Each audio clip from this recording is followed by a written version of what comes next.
आचार्य भगवान गुरु विद्यासागर जी मुनि महाराज की।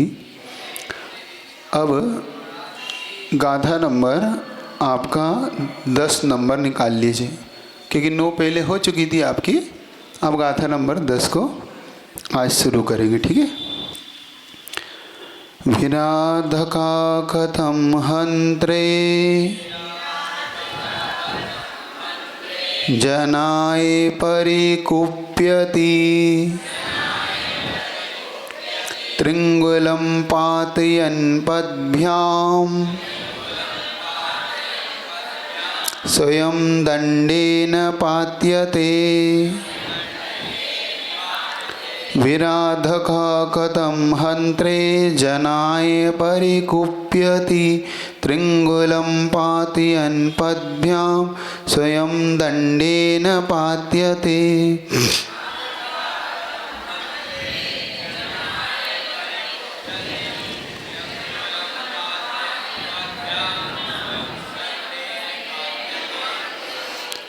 अब यहाँ पे आचार्य भगवान पूज्यपाद स्वामी जी एक बहुत महत्वपूर्ण अपने को संकेत दे रहे हैं कि जो लोग शत्रुओं के प्रति अपने बुरे भाव करते हैं, मान लो किसी ने हमारा बुरा किया, अहित किया। अब जब अहित उन्होंने किया है तो अपने मन में ये भाव आता है कि मैं भी इसका बुरा करूं। तो बुरा करने से उसका अहित हो या ना हो, आपका हित जरूर हो जाएगा। मतलब वो हमें सावधान कर रहे हैं कि शत्रुओं के प्रति भी अपने बुरे भाव मत करो, क्योंकि अगर तुम उनके प्रति बुरे भाव करोगे तो नियम से आपका बुरा अवश्य होगा, इसमें कोई भी दो मत नहीं है। वही हमें यहाँ पर समझना है। उदाहरण नीचे दृष्टांत और दृष्टांत दो चीज़ों से अपनी बात रखी जाती है। ये थोड़ा सा विषय को आप अच्छे समझेंगे। दृष्टांत का अर्थ होता है उदाहरण, दृष्टांत का अर्थ होता है जिसके लिए दिया जा रहा है। उदाहरण जिसके लिए दिया जाता है उसे हम दृष्टांत कहते हैं। वो दृष्टांत मतलब जो उदाहरण दिया गया, जैसे कि आपको चेहरे को देखे गया, इनका चेहरा चंद्रमा के समान है, तो ये चंद्रमा एक दृष्टांत हुआ। और दृष्टांत का मतलब जिनके लिए उदाहरण दिया गया है, उस व्यक्ति का जी चेहरा देख कर, तो उस व्यक्ति के चेहरे को जो हमने चंद्रमा कहा वो दृष्टांत है, और चेहरा वाला व्यक्ति दृष्टांत है। तो दृष्टांत और दृष्टांत को यहाँ पर देकर अपनी बात को आचार प्रविष्टि रखते हैं। अब देखना, विराधका, विराधक मतलब अपकार करने वाला कोई मनुष्य है, कोई ऐसा मनुष्य जो किसी का अपकार करता हो। कथम हंत्रे, क्यों? हंत्रे का मतलब होता मारने वाला। परिकुप्यते, परिकुप्यते मतलब क्रोध करता है। अगर कोई किसी पे अपकार करने वाला मनुष्य क्यों किसी पर क्रोध करता है, मतलब सामने वाला हमारा अपकार कर रहा है महाराज, और क्या हम उस पर क्रोध भी ना करें? शर्त देख रहा है उनकी, वो क्या करें?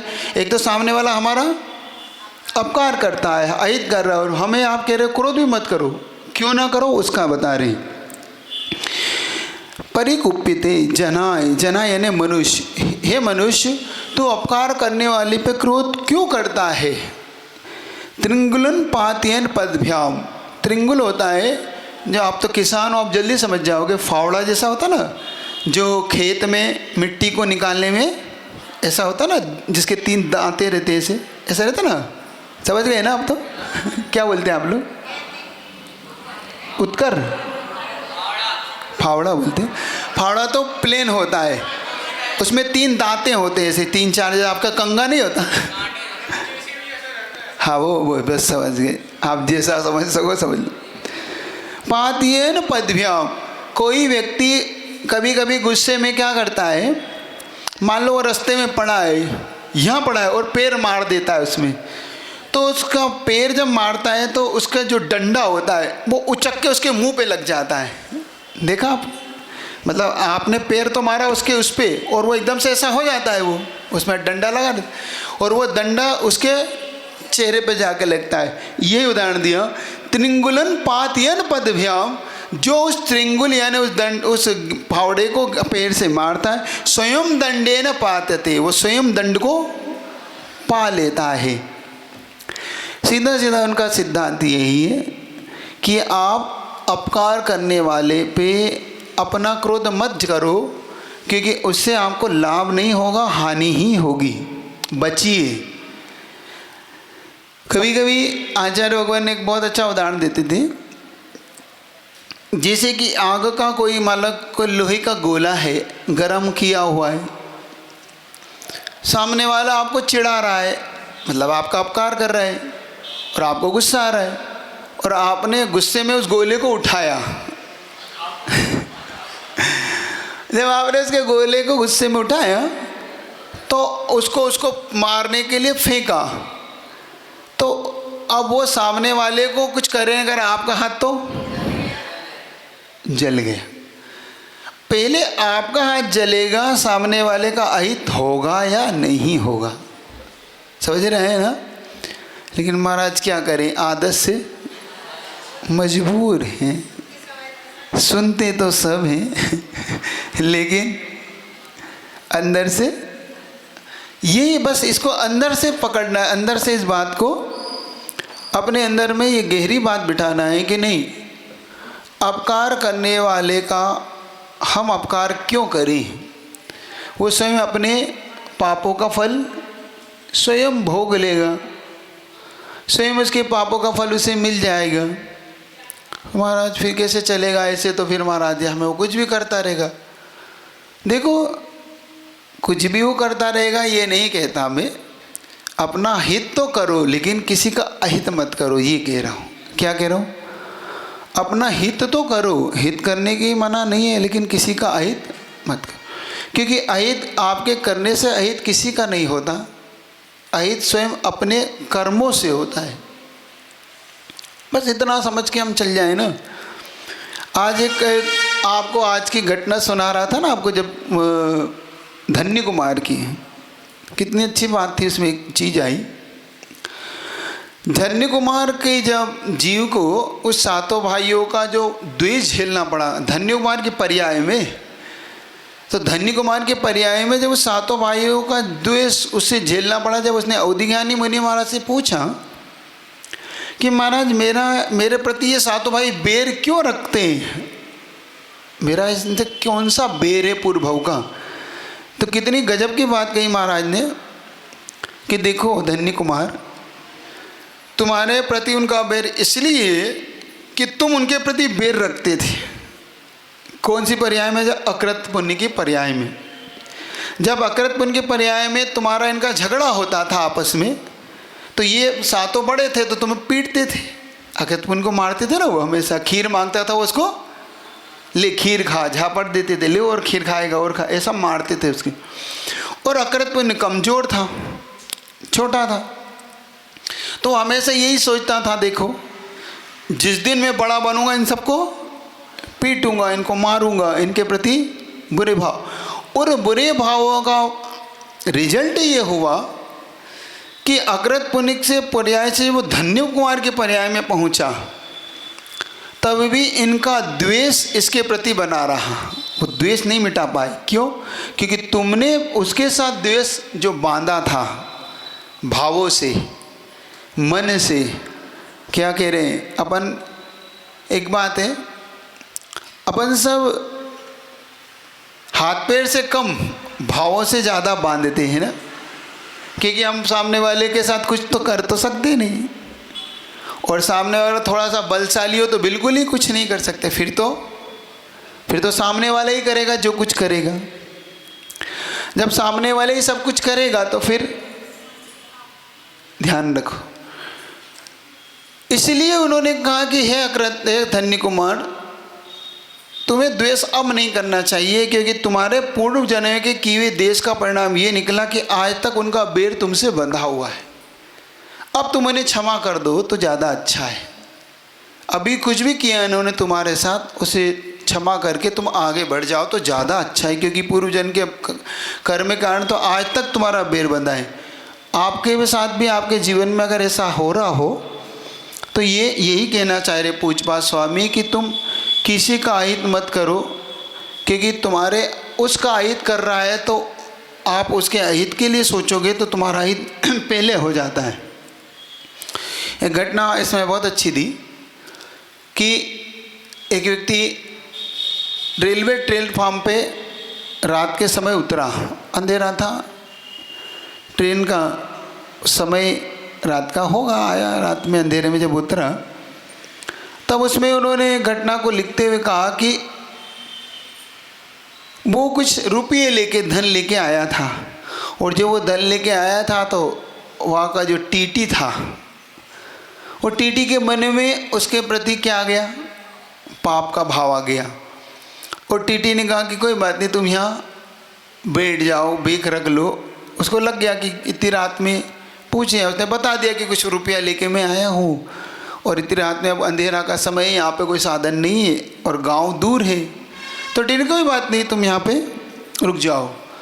और लेकिन रात में उसके मन में आया कि अगर इसकी हत्या करके रुपया अपन प्राप्त कर सकते। देखो टीटी के मन में ये भाव आया। चेन याद रखना, चेन नहीं भूलना। तुम किसी का तो वो तुम्हारा पहले बुरा करने वाला पैदा। और संयोग से उसका पुत्र वहाँ पे आ गया रात में, देखना। और इतने में जब टीटी ने अपने किसी को बुला के कर्मचारी को कि सुनो, आज उसके पास हत्या कर देना, उसके पास इतना इतना धन है। उसने कहा, किसी ने देख लिया तो ये कौन देख रहा, मैं हूँ तुम और वो अकेला है, क्योंकि इस यहाँ पे तो कोई स्टेशन पे अब है नहीं, क्योंकि रात मध्यरात का समय से भी वो छोटा स्टेशन था, तो ज़्यादा ट्रेनें आती नहीं थी, ज़्यादा लोग रुकते नहीं थे। बस मुझे तुम्हें पता है, रुपया अपन बांट लेंगे, इतना कह के उसने उसको मना लिया। ये बात वहाँ पे किसी ने सुन ली।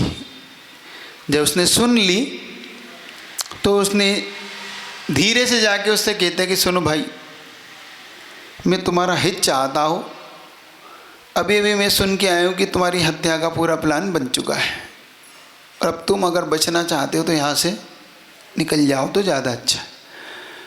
उसने तुम्हें रोका इसलिए।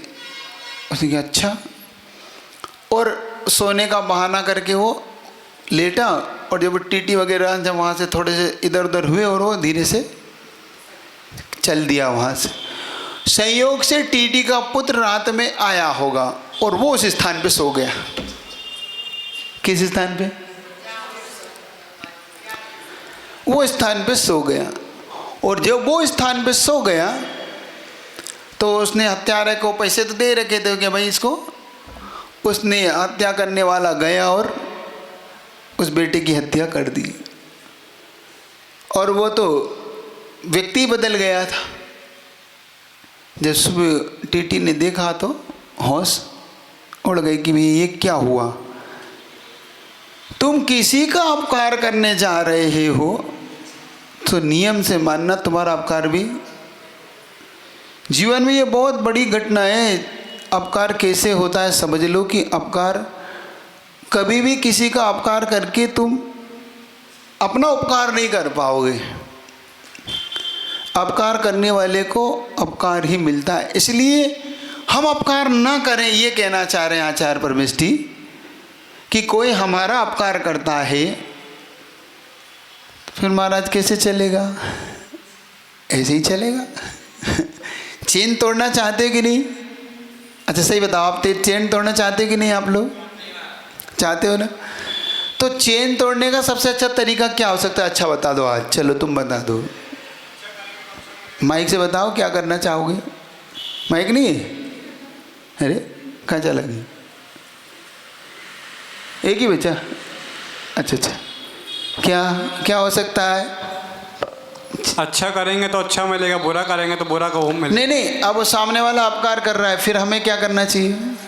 समता से रख के उसको माफ़ कर देना चाहिए। अच्छा, आप लोग में से कौन बताएगा क्या करना चाहिए? कोई नहीं बताएगा आप में से? क्या करना चाहिए? सामने वाला मान लो हमारा अपकार पे अपकार करे जा रहे, हमें क्या करना चाहिए? रखते हो कि नहीं? समझा रखना चाहिए तो ठीक है, रखते हो कि नहीं? वो नहीं आती है ना, एट प्रेजेंट में नहीं आ पाती। हाँ, क्या कह रहे हैं? नहीं, चल। और कोई बताएगा? उधर दे दो, अम्मा जी बता रही।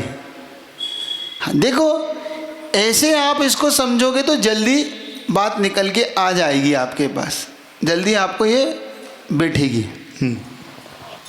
नमस्ते महाराज। यदि कोई हमारा अपकार करना चाहता है तो हमें यह सोचना चाहिए कि हमारे कर्म का उदय है तो हम समता भाव से सहन करें। लेकिन वो आता नहीं ना उस समय, ऐसा आता है हमारे मन में आता है ऐसा कि हमारे कर्म का उदय है, ऐसा आता है आप लोग के मन में? सामने वालों मान देखो, सीधा एक अच्छा उदाहरण देता हूँ, तुम जल्दी समझ जाओगे इससे। तुम पड़गान कर रहे थे और तुम्हारे सामने आके वो खड़ा हो गया दूसरा, और वो महाराज को पड़गा के ले गया। अब तुम खड़े थे और तुम्हें लगा कि मेरे पास महाराज आते इससे पहले यह आके खड़ा हो गया, महाराज को ले गया। कैसा लगता है? तो फिर समता कहाँ जाती है? उसने तो तुम्हारे हिसाब से अपकार कर दिया तुम्हारा। क्या? हाँ, माइक से बोलो, माइक नहीं गिरी से बोलो ना। क्या क्या बोल? क्या कि मोहल्ले में चौके लगते हो, किसी और का नया चौका शुरू हो जाता है और उनके यहाँ महाराज जी रोज आ जाएंगे, तो उसमें इतना क्रोध आता है कि लो इनके आने लगे, हमारे यहाँ जी हमारा कब से लगा आए नहीं। हाँ, आता है ना, गुस्सा आता है। हाँ। आ जाता है ना। अच्छा, एक बात बताओ, ये तो अपने को आ गया, और मान लो पड़ोसी के यहाँ बहुत दिन से लग रहा था, हमारा नया लगा और हमारे यहाँ 3 दिन आ गया, तो गुस्सा आता है? अपने पे आता है? देखो तुम लोग कितना गड़बड़ करते हो। पड़ोसी के यहाँ चले गए तो गुस्सा आ गया, क्योंकि उसका तो अभी लग रहा था और हमारा 3 दिन से लग रहा था। मान लो हमारे यहाँ 3 दिन लगातार हो जाए, पड़ोसी का लंबे समय लग रहा था, आपको मन में आता है कि पड़ोसी के यहाँ क्यों नहीं हो रहा है? गुस्सा आता है इस बात को लेके? हैं? पड़ोसी को तो फिर सांत्वना देते हो, कोई बात नहीं, हो जाएंगे हो जाएंगे। अरे हमारे यहाँ जैसे गुस्सा, इसीलिए तो कह रहे हैं, जैसा गुस्सा अपने लिए आता है वैसा पर के लिए तो आ जाए एक बार, वैसा पर के लिए आ जाए, तब हमारा गुस्सा करना भी सार्थक हो जाएगा। क्या बात है, इसका पुण्य क्यों नहीं जग रहा? मेरे यहाँ जग रहा है इतने दिन से, इसका भी पुण्य जग जाए, इसको भी यहाँ हो जाए, लगातार हो जाए, तो देख लो फिर तुम्हारे यहाँ खाली जाएगा। ये पहले दुख ऐसा मन में लाओ, तो ऐसा मन में भाव तो आओ। कठिन है ऐसे भाव, बहुत दुर्लभ है ऐसे भाव। इसलिए तो यहाँ पे यही तो सीखना है अपने को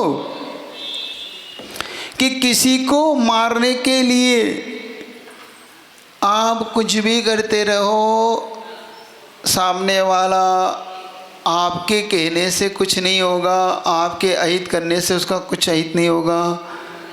पुण्यवान को तुम कितने अपकार करो, उसका अपकार नहीं होगा। तो श्रेष्ठ क्या है हमारे लिए? हमारे लिए श्रेष्ठ है पुण्य बढ़ाना। क्या है हमारे लिए श्रेष्ठ? ना कि हम सामने वाले से ईर्ष्या करें, ईर्ष्या करके सामने वाले का अपकार का सोच के हम अपकार का बदला। क्या अपकार का बदला अपकार हो सकता है? क्यों? जैसे कि सामने वाला हमारा अपकार कर रहा है, तो क्या उसका साइड इफेक्ट क्या हो सकता है? अपकार।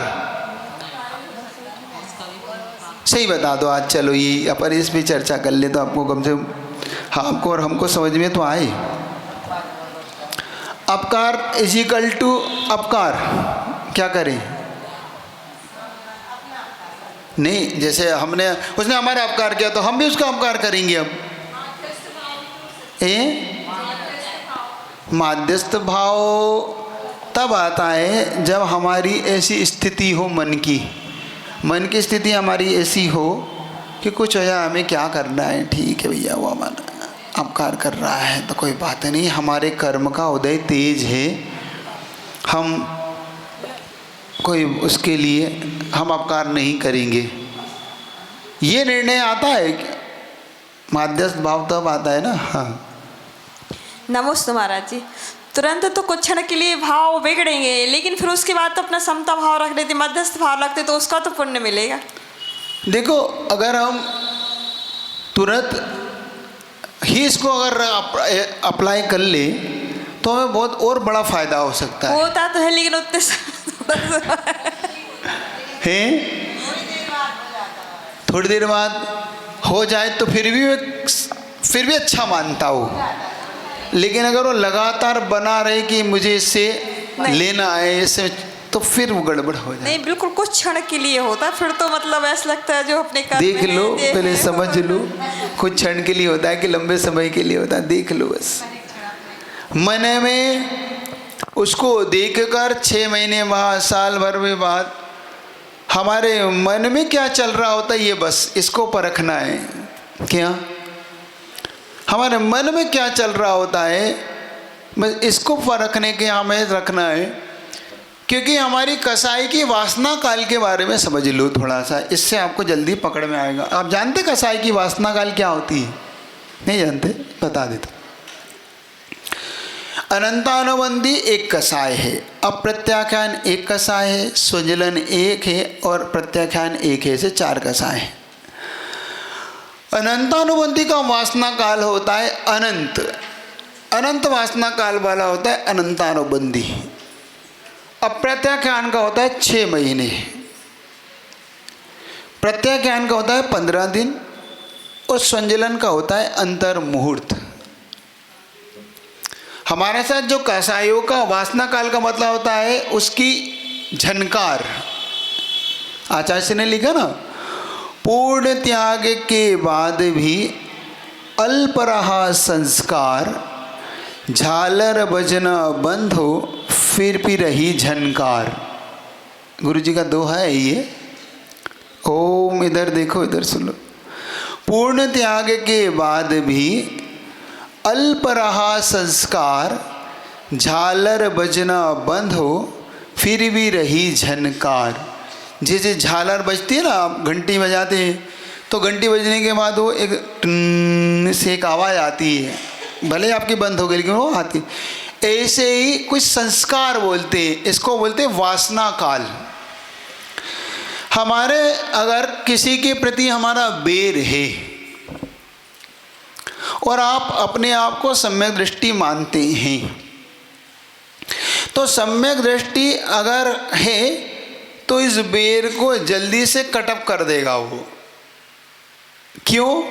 क्योंकि वो जानता है कि अगर ये संस्कार मेरे अंदर रह गया तो मेरा सम्यक दर्शन चला जाएगा।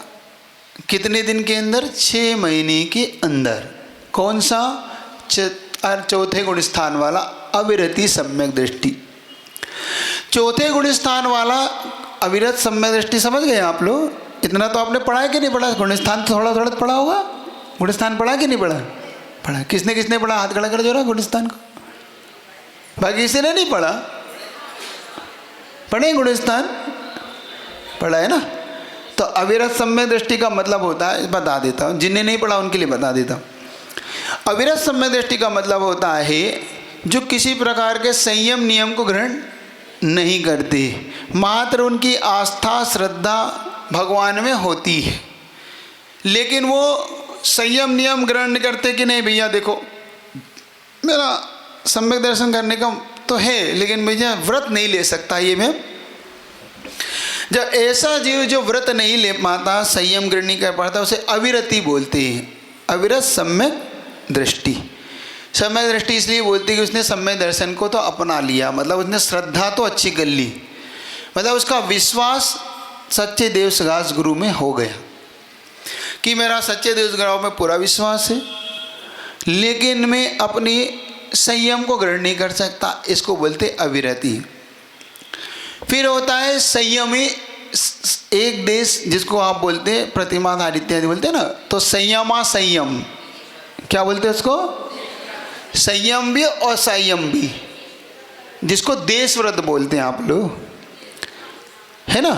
तो ये देश व्रत का मतलब होता है जिसने त्रस हिंसा का तो त्याग कर दिया, लेकिन स्थावर हिंसा को अभी नहीं छोड़ पाता, क्योंकि अग्नि जलाता है, पानी गर्म करता है ना। ये कहलाता है देशव्रती, हरी वनस्पति काय को उपयोग में लाता है। लेकिन 2 इंद्रिय 3 इंद्रिय को वो छोड़ देता है कि नहीं, इनको नहीं मानना। फिर एक होते हैं मुनि महाराज। यहाँ से आगे के गुण स्थानों में मुनि महाराज होता है। 6 से लेके 14 तक के गुण स्थान होते हैं मुनि महाराजों के। 1 से लेके 5 तक के होते हैं आपके मनुष्य हैं, तिर्यंच हैं, देव हैं, नारकी हैं इनके। तो विशेष में मनुष्य और तिर्यंचों के तो 1 से 5 तक, और देव और नारकियों के 1 से 4 तक। ये तो जो अनंतानुबंधी का वासना काल है, वो वासना काल है अनंत। 6 महीने से ऊपर फिर चले जाओ जितना जा सको। 6 महीने के भीतर भीतर होता है अप्रत्याख्यान का वासना काल, कि अप्रत्याख्यान कैसा है आपके साथ है, और आपको कोई बेर हुआ है, किसी से झगड़ा हुआ है किसी से, तो 6 महीने के अंदर सुलटारा आपको करना है। 6 महीने के अंदर सुलझा लेना है, आपका केस सुलझ जाना चाहिए। हमारा जो तो हमारे तो सालों सालों केस चलते हैं। कहीं हमारे कोर्ट में केस चल रहे हैं, कहीं हम सालों सालों से बात नहीं कर रहे हैं, हम एक दूसरे को देख नहीं रहे हैं, होता है आपके आपस में। तो अगर आपका ऐसा होता है तो एक चीज़ आपसे ये कहना चाहता हूँ, क्योंकि न्याय अन्याय तो अब कोर्ट का मामला है, तो कोर्ट करेगा। तो महाराज हम तो न्याय के लिए कोर्ट कर रखा कि हमारा सब कुछ उसने ले लिया, उसने हमारे साथ धोखा किया, उसने हमारा पैसा नहीं दिया, इसलिए कोर्ट केस करते है ना, ज़मीन को लेके, जायदाद को लेके। फिर हम करें कि नहीं करें? देखो एक चीज़ आप बहुत अच्छे समझ लो, कोर्ट केस करना एक अलग मैटर है, लेकिन उसके प्रति बेर भाव रखना अलग मैटर है। समझ रहे हो?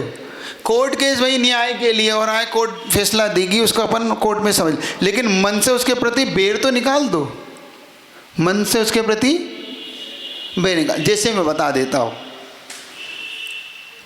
सीता का हरण हुआ, रावण हरण करके ले गया, और लेकिन जब राम और रावण आमने सामने हुए, जब लंका में युद्ध की स्थिति बनी कि भाई अब मैं सीता को या तो तुम्हें वापस लौटाओ या युद्ध करो, तो रावण ने युद्ध चुना, रावण ने युद्ध किए। और जब ये दोनों आमने सामने हुए तो राम ने अंतिम प्रस्ताव क्या रखा था देखना, रावण के सामने उन्हें अंतिम प्रस्ताव रखा कि सुनो रावण, मैं अपनी सीता के साथ वन वन में रह लूँगा, मुझे तुम्हारी लंका से कोई प्रयोजन नहीं है, मैं चाहता हूँ मुझे बस सीता मुझे लौटा दो, अभी भी मैं तुमसे कोई बैर नहीं है मेरा, ना मैं तुमसे युद्ध चाहता हूँ, बस तुम मुझे लौटा दो, मेरी सीता लौटा दो, मुझे तुमसे कोई प्रयोजन नहीं है। लेकिन रावण ने क्या कहा, चलो तुम्हारे जैसे बहुत आते हैं, चाहिए तो युद्ध करो, ऐसे लौटा दूंगा क्या, मैं क्षत्रिय हूँ। सुन रहे हो? रावण की ये जो कसा है ये कहलाती अनंतानुबंधी कसा है, क्योंकि वो अनंत का प्रयोजन। और राम का जो कसा है, क्योंकि उस क्षायिक सम्यक दृष्टि थे, तो उनकी कसा है अनंतानुबंधी की नहीं हो सकती, उनकी कसा है अप्रत्याख्यान की। तो अप्रत्याख्यान कसा है, चूंकि अब क्षायिक सम्यक दृष्टि है, वैसे इनकी कसा है बढ़ ही नहीं सकती। तब भी उन्होंने रावण के सामने प्रस्ताव जो ला के दिया, ये प्रस्ताव बता रहा है कि उनकी अप्रत्याख्यान कितनी कमज़ोर है। नहीं तो अनंतानुबंधी प्रस्ताव होता तो कभी प्रस्ताव लाते ही नहीं हो, तो युद्ध छेड़ते सीधा। सुन रहे हो? जिसकी पत्नी हरण की हो, फिर भी वो क्या कह रहा है, अपकार करने वाले का राम भी अपकार नहीं करते थे, एक मौका तो वो भी देते थे, कभी भी देख लो भाई, मैं तुमसे अभी कुछ नहीं कहता। ये कहलाती है अप्रत्याख्यान का वासना का। और मान लो ऐसे ही आपके अगर आपस में केस हैं, झगड़े हैं, तो आपको क्या करना है, देखो वो न्याय की जगह आप न्याय करिए, मैं आपके न्याय में कोई विघ्न नहीं डालना चाहता कि आप महाराज फिर अन्याय सहन करें, नहीं, अन्याय आप सहन मत करो, आप अपना न्याय लो, लेकिन उसके प्रति अंदर से कसाय भाव को काटअप कर दो, ये कह रहा हूँ। वो उसका न्याय करने आपने कर दिए तो न्याय हो जाएगा, होता रहे। लेकिन हम अपकार करके कुछ नहीं पा पाएंगे, जो हम ये सोच रहे हैं इसको ऐसा कर दूंगा, इसके प्रति ऐसा करूँगा, इसको मैं इससे पिटवाऊँगा, उससे मैं ऐसा करते ना लोग बाग, कहते ना ये पूरी योजना बनाते, इसको ऐसा करना है, उसको वैसा करना है। कुछ लोगों को बुलवाते हैं, पैसे से बुलवाते हैं, मारपीट करवाते हैं ना, क्योंकि अब वो कहते हैं अपकार का बदला लेना है मुझे। इससे कुछ नहीं होगा। ये समझ लो, अगर ये बात तुम्हारा आपके अंदर गहरे बैठ जाए एक बार कि नहीं, उसने अपकार किया है, उसका वो भोग लेगा, तो महाराज फिर क्या सोचूं? ये सोचूं कि मैंने कभी किसी का अपकार किया था, इसलिए आज ये मेरा अपकार हो रहा है। ये मेरे साथ अपकार इसलिए कर रहा है कि मैंने किसी के साथ अपकार किया था, इसका द्वेष नहीं है। क्या हुआ महाराज जी? जैसे कि अपन 6 महीने के पहले एक किसी से मतलब बोल नहीं रहा, सामने वाले से बात नहीं हो रही, उसके पहले अपन मतलब उससे बात कर ले और सामने वाला नहीं कर रहा बात, तो फिर उसमें फिर अपना तो नहीं लगेगा ना? ये भी आप समझ लो, बहुत अच्छा है। मान लो सामने वाला हमसे बहुत नहीं करना चाहता और हम तो उससे बात करना चाहते हैं। देखो इसका कटअप कैसे होता है ये देख लेना, इससे कसाई का कटअप समझ में आएगी। हमने मन में ये कर लिया भाव कि मुझे अब उससे प्रति कोई भी मेरा द्वेष भाव नहीं है, वो जाने, उसका काम जाने। कभी सामने मिला तो ठीक, नहीं भी मिला तो नहीं, बात हुई तो नहीं बात, कोई बात नहीं, लेकिन पहले मन से तो कटअप कर दो। बार बार मन में तो मत लाओ कि इसके प्रति मैं छोड़ूंगा नहीं, इसको मैं देख लूँगा, इसके प्रति मैं ऐसा ऐसा करूँगा। मन से तो निकाल दो पहले। मान लो मन में तो पश्चाताप करो कि मैंने कैसा पाप किया, मैंने क्यों ऐसे भाव किए, मेरे को नहीं करना चाहिए, मैं इतना स्वाध्याय करता हूँ, इतनी पूजन करता हूँ, मैं इतना सब सुनता हूँ, फिर भी नहीं। बस यहीं पे आपकी कसाई कटअप होती है, यही कनेक्शन कटता है। फिर दोबारा फिर दिखता है, फिर गुस्सा आ जाता है। लेकिन वो 6 महीने का कटअप तो हो गया ना आपका, समझ में आई बात आपको? बस ये भावों से आप कोर्ट में जाओगे, फिर आ जाएगा वो भाव, मान लो कि देखो ये फिर इसने ये मेरा धन पर, तो आन तो कोई बात नहीं, लेकिन पुनः घर आके पश्चाताप से भरो कि नहीं, जब कोर्ट का केस कोर्ट में निपट गया, मुझे ज़्यादा पढ़ना नहीं लफड़े में, कोर्ट देख लेगी।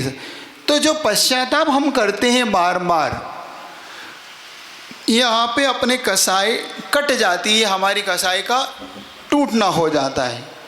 और लेकिन अगर हम लगातार इसको बनाए रखेंगे,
धीरे धीरे आती है। तो देखो क्या पूछ रहे थे आप मन में? हाँ, माइक से पूछो ना, अब क्या पूछो, सुनाई नहीं पड़ता।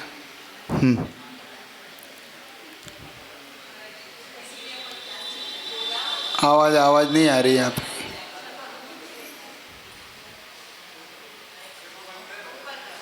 है? अच्छा, कोई बात नहीं। हाँ, मतलब किसी ने अपने को कुछ बोला और हमने उसको कंट्रोल नहीं हुआ और एकदम से हमने जवाब दे दिया। कैसे करें कंट्रोल? ये एक हमारा जल्दीबाजी का एक नेचर होता है, अपन सबका होता है कि सामने वाले ने हमसे कुछ कहा और हमने उसको जवाब दे दिया। क्यों? उसका जवाब देने का मुख्य कारण है कि हम अपने आप को कमज़ोर नहीं मानना चाहते, हम अपने को कमज़ोर नहीं दिखाना चाहते। हम भी कुछ रखते हैं, हमारा भी कोई अस्तित्व है। जब ये हमारे अंदर परिणाम आते हैं कि मैं भी कुछ हूँ, मुझे क्या समझते हो तुम, एक बात, तो हम जल्दी बात जवाब देते हैं। और जब उसे जवाब देते हैं तो सामने वाला फिर रिएक्शन करता है, एक्शन का रिएक्शन फिर होता है, क्योंकि तुम मुझसे जवाब दोगे, वो तुम्हें जवाब देगा, तुम उसे, तो ये फिर बात विवाद के बाद बढ़ जाती है, मतलब डिबेट एकदम विवाद में हो जाता है। देखो, संवाद अच्छा होता है, विवाद अच्छा नहीं होता। संवाद अच्छा होता है, विवाद अच्छा नहीं होता। संवाद को कैसे किया जाए, अब ये अपनी एक समस्या है। इस चीज़ के लिए हमें एक अपने आप को प्रिपेयर करना होगा। पहले हमें अपने आप को तैयार करना होगा मानसिक रूप से। उसका एक सबसे अच्छा साधन यह है, पहले हमें अपने सुनने की कैपेसिटी बढ़ाना होगी। हमें किसकी कैपेसिटी बढ़ाना है? सुनने की। जब तक हमें सुनने का धैर्य नहीं आएगा अपने अंदर, हमें पैसेंस या धैर्य नहीं होगा, हम कभी भी इस क्षेत्र में हम कभी भी सफलता पा ही नहीं पाएंगे। जिनकी सुनने की क्षमता बहुत अच्छी होती है, सुनना मतलब धैर्य से सुनते हैं और कोई पलट के जवाब एकदम नहीं देते, देखना वो बहुत जल्दी ऊंचाइयों को छूते हैं, बहुत जल्दी उनकी तारीफ भी होती है। और आप खुद करते हो, हम नहीं, आप खुद करते हो तारीफ। धैर्य तो महाराज देखने लायक है उसका, कुछ भी कह दो बुरा नहीं मानता, बहुत जल्दी वो हमें जवाब नहीं देता। सही बता दो, होता है कि आपके घर में 3-4 संतानें हो और उस संतान में से मान लो कोई संतान बहुत जल्दी से आप कुछ भी कह दो और रिएक्शन नहीं करता, तो आप क्या कहते हो? हमारा संतान महाराज आज तक जवाब नहीं देता, कुछ भी हो जाए, है तो बहुत अच्छा वो बेटा। और जो बेटा एकदम से आपने इधर अभी खोला नहीं और सामने से आकाशवाणी की तरह जवाब आता है, तो आप क्या कहते हो? भैया इससे बचो भैया, संसार में है ना, होता है। सबसे अच्छा उसका तरीका बस एक ही है कि हमारे सुनने की क्षमता को हम डेवलप करें, हम बढ़ाएं। और जितनी हमारे सुनने की क्षमता बढ़ जाएगी, हम बहुत जल्दी सामने वाले के दिलों पे राज करने लग जाएंगे। सामने वाले के दिल पे हम तब राज कर पाएंगे जब हमारे अंदर ये पैसेंस आ जाए, क्षमता आ जाए कि भाई कह दिया ना उसने। एक चीज़, दूसरी चीज़, एक बात ये भी पूछना चाहता हूँ, जब कोई अपना वाला हो तो विशेष ध्यान देना चाहिए, पराया हो तो ठीक है। जब कोई अपना वाला हो और सामने अपना वाला जवाब दे रहा हो, तब तो और पेशेंस चाहिए। विवाद विधर्मी से होता है, सधर्मी से होता है। सधर्मी विसंवादः पंच, ये सूत्र आया है अपने आप। विधर्मी से विवाद का कोई सूत्र नहीं दिया आचार्यों ने, क्योंकि वो जानते विधर्मी तो विवाद करेगा, उससे क्या संवाद और क्या विवाद। विवाद होता है अपने वालों से, परिवार से, माता पिता से, भाई भाई में, बहनों में, छोटे बड़ों में, अड़ोसी बड़े, तो अपने वालों से विवाद होते हैं। इसका मतलब ये है कि जब अपना वाला हो तो हमें क्या करना चाहिए, पहले ये तय कर लें अपन। चलिए आज से एक चीज़ पूछ लेता हूँ, तो आप बताना, सोच के बताना, जब अपने वालों से हमारा विवाद हो रहा हो, अपने वालों से हमारे आपस में कुछ हो रहा हो, तो हमें न्याय मांगना चाहिए कि समझौता? मान लो हमारा विवाद है और अब हमें न्याय दिलाओ, भाई हमें तो न्याय चाहिए, और एक दूसरा पक्ष कहता कोई बात नहीं छोड़ो समझौता कर लो, और समझौता में मान लो 19 से 21 हो रहा है, सामने वाला 21 ले गया, हमें 19 से ही मिला, और न्याय में 50-50 मिलता। अब क्या चाहोगे, न्याय की समझौता? पहले देख लो। समझौता में आपको संतोष रखना पड़ेगा 19 सी चीज़ लेके, और सामने वाले को 21 चीज मिलेगी, और न्याय मांगोगे तो 50-50 मिलेगा। अब बता दो, अब फिर से पूछ रहा हूँ, न्याय मांगोगे कि समझौता? जोर से बोलो सब लोग। अच्छा, न्याय कितने लोग चाहेंगे, हाथ खड़े करो। अच्छा, समझौता कितने लोग चाहेंगे, हाथ खड़े कर दो। समझौता वाले की तो बात करो। कुछ लोग तो दोनों ही नहीं चाहते ना समझौता, मतलब उन्हें बात समझे। चलिए, श्रेष्ठ तो यही है कि हम न्याय छोड़ के समझौते पे आ जाएं। क्यों? न्याय और समझौते में नहीं महाराज हमारा न्याय होना चाहिए, हमें तो अन्याय क्यों हो हमारे साथ। अब न्याय नहीं, न्याय की एक सबसे खासियत बता रहा हूँ। न्याय और समझौते में डिफरेंट क्या है, ये हमारे दिमाग में पहले बैठ जाए। जब जब आप न्याय मांगोगे किसी चीज़ के लिए, जब जब न्याय के लिए आप जाओगे, तो न्याय का सिद्धांत है एक को न्याय तो दूसरे को सजा, उसी का नाम न्याय। क्या दुनिया विषय बात का है, दुनिया तो समझौते में भी बढ़ेगी तुम्हारी, लेकिन न्याय का पहले न्याय का सिद्धांत तो देखो। आप न्याय का सिद्धांत क्या है? आप न्याय मांग रहे हो तो पहले मेरा न्याय दो, तो उसको दंड मिलेगा तभी तुम्हें न्याय है। सामने वाले को अगर दंड नहीं मिले तो न्याय कैसा? न्याय की शर्त क्या होती है? मुझे सामने वाले को दंड मिले तो ये मेरा न्याय हुआ, ये न्याय। और समझौता होता है कि भाई तुम्हें भी कोई सजा नहीं, मुझे भी कोई सजा नहीं, दो ही मिल के रह लेते, इसका नाम समझौता। नहीं आ गई बात समझे? तो बेस्ट से बेस्ट तो सुंदर से सुंदर तो यही होगा कि हम न्याय ना मांग के समझौते पे आ जाएं। और अगर हम समझौते पे आ गए तो ये मान के चलना कि हम अपने वालों को हम खोएंगे नहीं, हम अपने वालों को अपने पास पाएंगे। क्या? अगर अपने वालों को खोना नहीं चाहते हो, जो लोगों ने जिस लोगों ने न्याय मांगा, देखो कौरव पांडव के बीच में समझौता हो रहा था, और कौन गए थे? कृष्ण गए थे समझौते को लेके, दूत बन के स्वयं कृष्ण गए कि भाई दोनों के बीच में समझौता कर लो, हमें युद्ध नहीं चाहिए। और क्या मांगा था समझौते में?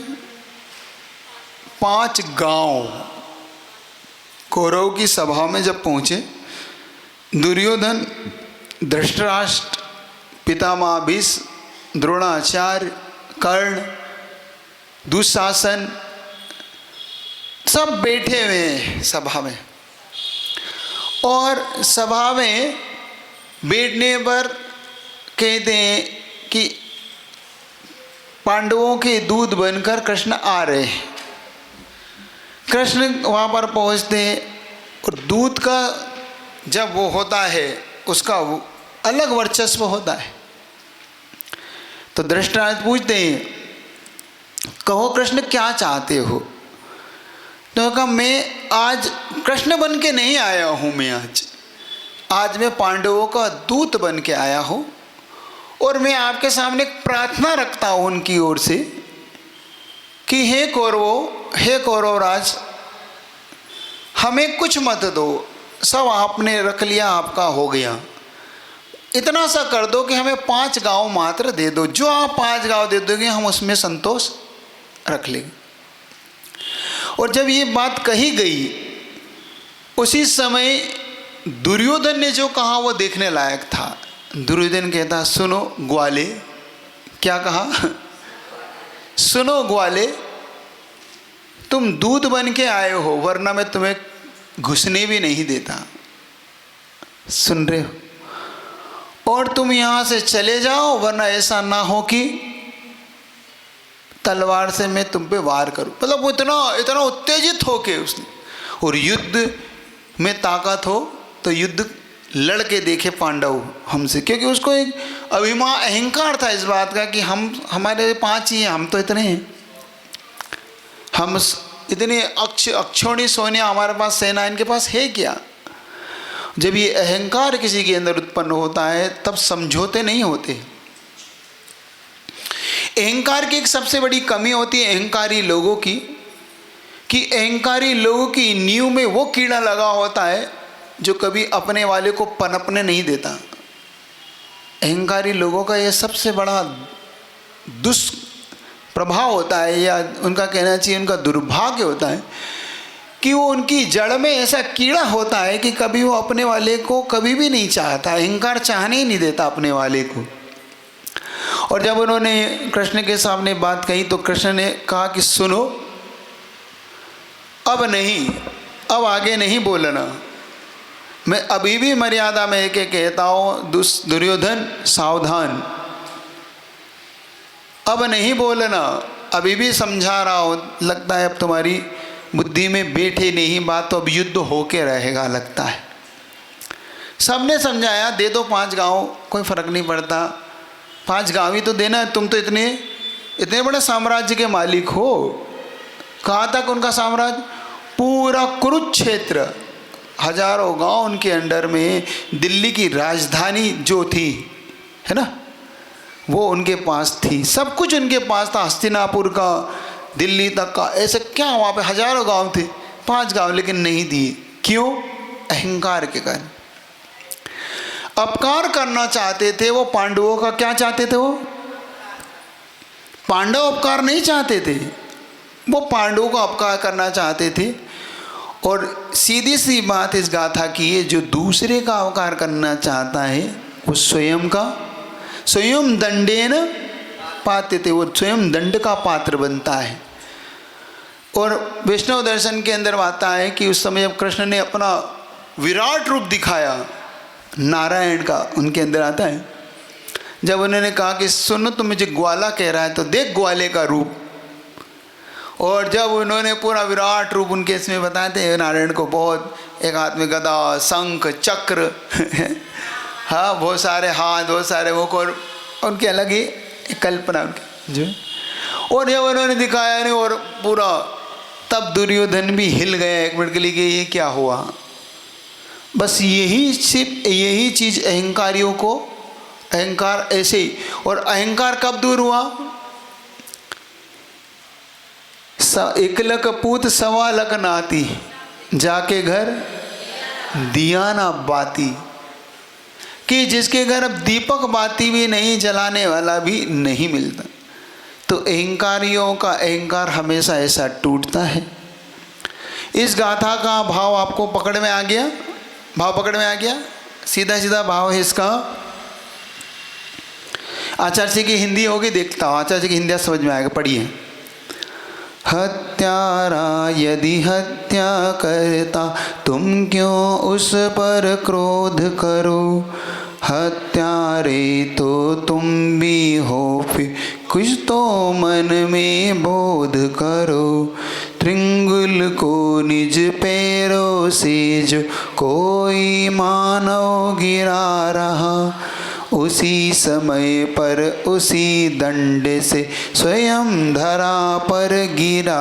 आहा, आ गया? देखो कितना सरल भाषा में गुरुदेव ने इसका भाषा की। हत्यारा यदि हत्या करता, तुम क्यों उस पर क्रोध करो। अब हत्यारा तो हत्या करे, तो उस पर क्रोध करके क्यों कर रहे हो? हत्यारा यदि तुम भी हो, फिर तो हत्या, क्योंकि उसने तो काय से की, तुमने मन से की। देखो हत्यारे हम भी कैसे हैं, उसने काय से वचन की, हमने मन से की, हम में भी इसको, तो हत्यारे तो कुछ तो मन में बोध करो, कुछ तो विचार करो मन में। त्रिंगुल वही को निज पैरों से जो मानव गिरा रहा, उसको पैरों से धक्का मार रहा, उसी समय पर उसी दंड से, क्योंकि जब आके लगता है, होता है ना कभी कभी आप गुस्से में दे मारते हो पैरों, फिर उचक के आपके ऊपर, संयम धरा पर गिरा आहा। इस प्रकार से जो दूसरे को दंड देकर या दूसरे के प्रति करता है वो स्वयं भी पाता है। आज इतनी रख लेता है ना, इतनी क्लास ठीक है, सफिशिएंट है आपके लिए। 50 मिनट की क्लास रोज लगाएंगे, आप टेंशन नहीं करें, आपको समय से छोड़ दिया